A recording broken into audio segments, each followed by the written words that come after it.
High, welcome to my channel learning academy চ্যানেলে তোমাদেরকে স্বাগত। গ্রুপিং অফ সেলস, তিনটে কম্বিনেশন, সিরিজ, প্যারালাল এবং মিক্সড, অর্থাৎ সিরিজ প্যারালালের মিক্সড কম্বিনেশন, তার মধ্যে সিরিজ কানেকশন এবং প্যারালাল কম্বিনেশন, এই দুটো আগের ক্লাসে ডিসকাস হয়ে গেছে। আজকে মিক্সড কম্বিনেশন নিয়ে ডিসকাস করব, অর্থাৎ সিরিজ অ্যান্ড প্যারালালের মিক্সড কম্বিনেশন নিয়ে ডিসকাস করব। দেখতে থাকো।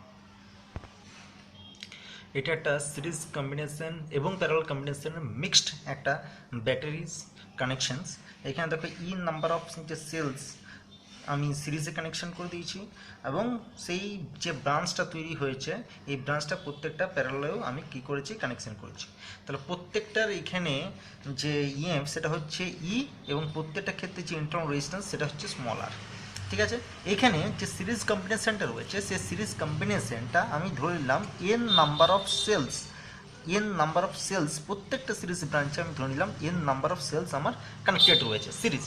আর প্যারালালে আমি ধরলাম নাম্বার অফ সেলস আমার প্যারালাল কম্বিনেশন রয়েছে, অর্থাৎ সিরিজের এই কম্বিনেশনটা প্যারালালে আমি ধরলাম নাম্বার অফ রয়েছে, অর্থাৎ নাম্বার অফ সেলস আমার নাম্বার অফ ব্রাঞ্চেস, সিরিজের এই ব্রাঞ্চেসটা আমার রয়েছে number of branches in parallel. Okay, আর একটা লোড রেজিস্ট্যান্স আমি লাগিয়েছি, যে লোড রেজিস্ট্যান্সটা হচ্ছে ক্যাপিটাল আর। ঠিক আছে, তাহলে ইএমএফ অফ ইচ সেল সেটা হয়ে যাচ্ছে ইএমএফ অফ ইচ সেল সমান হয়ে যাচ্ছে ক্যাপিটাল ই। ঠিক আছে,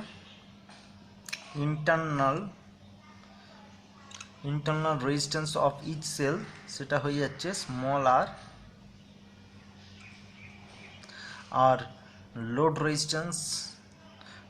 রেজিস্ট্যান্স হয়ে যাচ্ছে ক্যাপিটাল আর। সিরিজ ব্রাঞ্চ রয়েছে small n number, parallel branch রয়েছে স্মল এম নাম্বার। তো ফার্স্ট আমি সিরিজ কম্বিনেশনটা ফার্স্ট আমি দেখি। তা সিরিজ কম্বিনেশনের ক্ষেত্রে দেখছি প্রত্যেকটা সেল এবং টোটাল ইন্টারনাল রেজিস্ট্যান্স হচ্ছে স্মল আর। তাহলে টোটাল ইএমএফ তাহলে কি দাঁড়াবে, নাম্বার অফ ব্রাঞ্চেস রয়েছে এবং প্রত্যেকটা সেল কত হচ্ছে ইএমএফ, তাহলে টোটাল ইএমএফ কত হবে, small n into capital E. আর ইন্টারনাল রেজিস্ট্যান্সটা কি হবে, ইন্টারনাল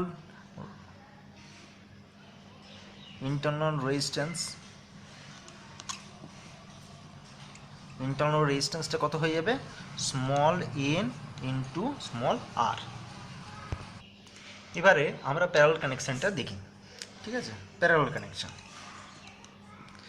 কানেকশনের ক্ষেত্রে কি হবে, সিরিজের ক্ষেত্রে যে রেজিস্ট্যান্সটা পেয়েছি সিরিজ ব্রাঞ্চের ক্ষেত্রে সেটা কি হচ্ছে টোটাল ব্রাঞ্চ, তার মানে সিরিজে একটা ব্রাঞ্চের টোটাল ভোল্টেজটা ইএফটা কত পেয়েছি, small n into capital D. তাহলে এই ভোল্টেজটা ইএফটাই প্রত্যেকটা প্যারালাল কম্বিনেশনেই যাবে। তাহলে প্যারালাল কম্বিনেশনের ক্ষেত্রে টোটাল ইএফটা কত হবে, তার প্যারালাল কম্বিনেশনের ক্ষেত্রে টোটাল ইএমএফ সমান হয়ে যাবে small n into capital D. আর ইন্টারনাল রেজিস্ট্যান্সটা যেটা সেটাই টোটাল যে রেজিস্ট্যান্সটা দাঁড়াবে একটা প্যারালাল কম্বিনেশনের ক্ষেত্রে, একটা প্যারালাল কম্বিনেশনে একটা ব্রাঞ্চে, তার টোটাল ইন্টারনাল রেজিস্ট্যান্স কত দাঁড়াবে, স্মল এন ইন্টু আর। তার টোটাল ইন্টারনাল রেজিস্ট্যান্স তার কত দাঁড়াচ্ছে, small n into small r. তাহলে আমরা কি দেখতে পেলাম, প্যারালাল কম্বিনেশনের ক্ষেত্রে টোটাল ইএফটা হচ্ছে small n into capital E আর টোটাল ইন্টারনাল রেজিস্ট্যান্স হচ্ছে small n into small r. এবার আমার কম্বাইন্ড ইফেক্টটা কি সেটা দেখতে পাবো। তো কম্বাইন্ড ইফেক্টে টোটাল কারেন্ট ক্যাপিটাল আই সমান সমান কি হয়ে যাচ্ছে, টোটাল ইএফ। তো total EF divide by total resistance. এখন টোটাল রেজিস্ট্যান্সটা কি না, এখন টোটাল রেজিস্ট্যান্সটা কি হয়ে যাবে, সিরিজ ব্রাঞ্চের ক্ষেত্রে টোটাল যে ইএফটা রেজিস্ট্যান্সে পেয়েছিলাম তার সাথে লোড রেজিস্ট্যান্সটা কি হয়ে যাবে, অ্যাড হয়ে যাবে। তার total resistance capital R plus, এখন টোটাল রেজিস্ট্যান্স বার করতে গেলে ব্যাটারি আমাকে প্যারালাল কম্বিনেশনের টোটাল রেজিস্ট্যান্সটা বার করতে হবে। তো প্যারালাল কম্বিনেশনের টোটাল রেজিস্ট্যান্সটা কি না, আমরা কি পেয়েছিলাম যে এক একটা সিরিজের ব্রাঞ্চ থেকে যে টোটাল ইন্টারনাল রেজিস্ট্যান্সটা পেয়েছিলাম সেটা স্মল এন ইন্টু স্মল আর পেয়েছিলাম। তো এটাই কি হবে আমার প্যারালাল কম্বিনেশনে, এটাই কি করবে আমার প্যারালাল কম্বিনেশন চলতে থাকবে। তো প্যারালাল কম্বিনেশন কটা রয়েছে না স্মল এম রয়েছে প্যারালাল কম্বিনেশন। তাহলে কি হচ্ছে, তাহলে one by small n r plus one by small n r এরকম করে চলতে থাকবে কত না এম টাইমস পর্যন্ত চলতে থাকবে। তাহলে ফাইনাল যেটা আমি পাবো তাহলে small m divided by small n r. ঠিক আছে, এবারে যে আমি যদি টোটাল রেজিস্ট্যান্সটা যদি বার করতে চাই তাহলে কি হবে, এটা উল্টে যাবে যেহেতু প্যারালাল কম্বিনেশন। ঠিক আছে, তাহলে স্মল আর টি সমান কি হয়ে যাবে না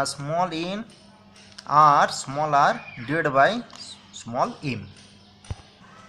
এবার কি করব, আমি লোড রেজিস্ট্যান্সটাকে অ্যাড করে দেবো। তার টোটাল রেজিস্ট্যান্সটা কত হয়ে যাবে ফাইনাল রেজিস্ট্যান্সটা। তাহলে কম্বিনেশনের ক্ষেত্রে সিরিজ প্যারালাল কম্বিনেশনের ক্ষেত্রে ফাইনাল রেজিস্ট্যান্সটা কি দাঁড়াবে, load resistance capital R plus small r divide by small m. এবার এটাকে আমি ক্যালকুলেশন করে নিতে পারি, ক্যালকুলেশন করলে capital R small m plus small r divide by small m. তাহলে ফাইনাল কারেন্ট আই সমান আমরা কি পাবো, total EMF divide by total resistance.